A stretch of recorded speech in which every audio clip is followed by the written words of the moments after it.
You ask Tiger to solve. This deals with linear equations with one unknown. The final result is x equals 4/5.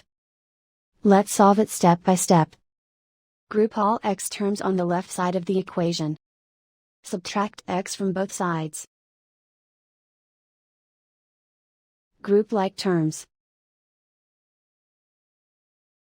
Simplify the arithmetic.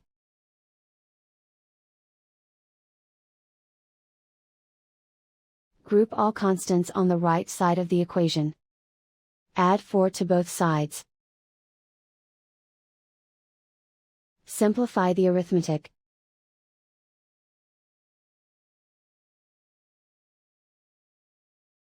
Isolate the x. Divide both sides by 5. Simplify the fraction. And so the final result is x equals 4/5.